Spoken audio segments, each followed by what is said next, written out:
Good afternoon, everyone. It's Paul Kelly here in Canberra, the Chief Medical Officer. Just giving an update about this new variant we've been hearing a lot about in the last few days. It's been labelled by the World Health Organization as Omicron. That's one of the letters of the Greek alphabet. We've become familiar now with these variants of concern. This is the 12th or 13th of these variants of concern. I know that because of the Greek alphabetic symbol that has been added to it. So what do we know about this virus? We know that it has many similarities with previous variants of the COVID-19 virus, so-called SARS-CoV-2. So it is not a new virus, but it does have quite a lot of changes in the genomic sequence of this virus. That is the main reason why it has been called a variant of concern. It appears to have arisen from Southern Africa and is now circulating quite widely within South Africa, as well as probably in some of the surrounding countries in that region.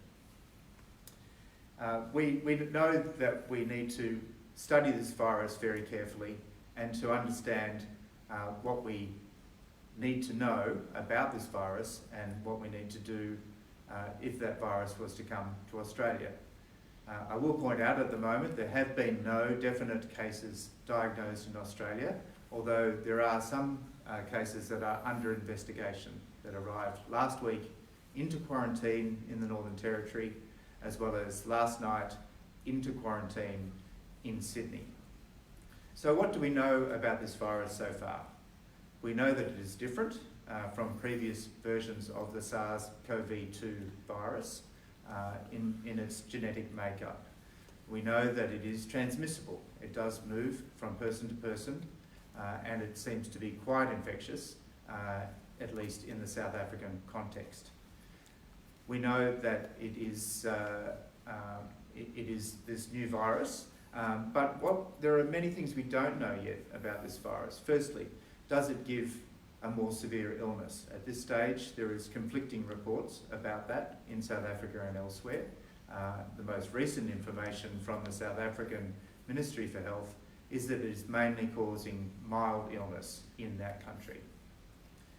What do we know about the effect of vaccines or indeed treatments that we now have as part of our armamentarium against this particular virus?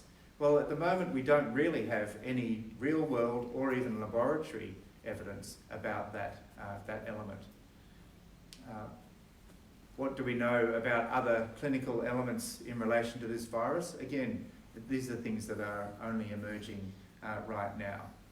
So there's a lot of information that we're gathering. We have gathered a lot of information in the last 48 hours as this has come to light. We're very much, as always, looking and being in touch with our international colleagues and with experts in the fields of virology, epidemiology, public health, clinical medicine, and vaccines. And these are really important elements that we've built up over the last 2 years to cope with this pandemic. So we have seen the emergence of this virus, and the Australian government has taken very quick and decisive steps in consultation with the states and territories to make sure that our border controls are appropriate at the moment. So yesterday, with the Minister for Health, Honourable Greg Hunt, I did talk about some of those changes that are now in place. So firstly, under the changes, anyone who is not a citizen or permanent resident of Australia or their immediate family, including parents, who has been in certain African countries in the past 14 days will not be able to enter Australia. That is now in existence in law, and that is already happening as of last night. Currently, those countries are South Africa, Namibia, Zimbabwe, Botswana, Lesotho, Eswatini, the Seychelles, Malawi, and Mozambique. It is quite possible that other countries may be added to that list, but they are currently the countries we have most concern. So anyone who is not a citizen, permanent resident of Australia or their immediate family will be banned now from coming back to Australia, at least for the time being. For Australian citizens, permanent residents, their immediate family members, including parents arriving from those countries or having been in those countries in the last 14 days, will need to go into immediate supervised quarantine for 14 days, subject to jurisdictional arrangements.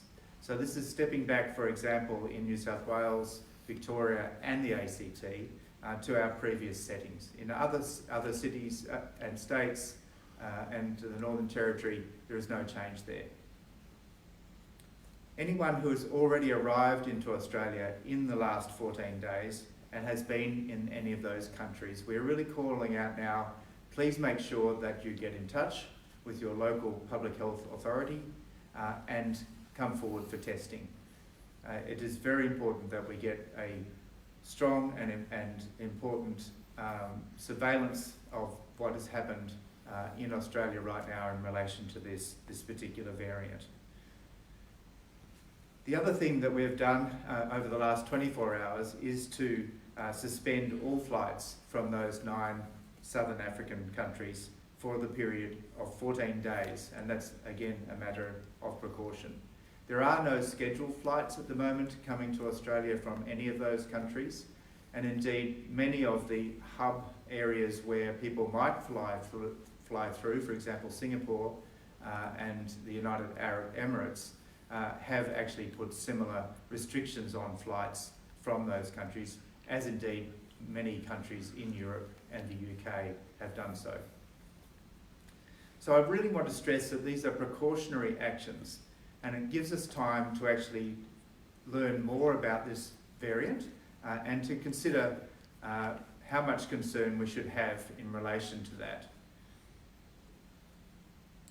I think one thing that is really important, and this really stresses why we've been saying this message for many months now about vaccination. At this stage, we have no evidence that the vaccine would not work perfectly well against this virus. So vaccine remains one of our, if not our most important mitigation measure against this variant, as well as the other SARS-CoV-2 viruses that cause COVID-19. So I would say very strongly to anyone who has not yet been vaccinated, please make that appointment today. Go and get your first vaccine. If you are due for your second vaccine, get your second vaccine. If you are due for a booster, if you have had your primary course of vaccination 6 or more months ago, please make sure you make that appointment and go and get that booster shot. We have plenty of vaccine available right across Australia in many, many places, pharmacies, GPs, other clinics, state-run clinics, all the places we know. They are there, they are ready, get vaccinated. This will be very important. We also know that this variant is still a respiratory virus, and we know, and we've learned very much over the last 2 years, how important those standard cough hygiene measures, hand washing measures, mask wearing measures, all of those things are very helpful and important to stop the spread of a virus of this nature. Those things are still the same for this particular variant.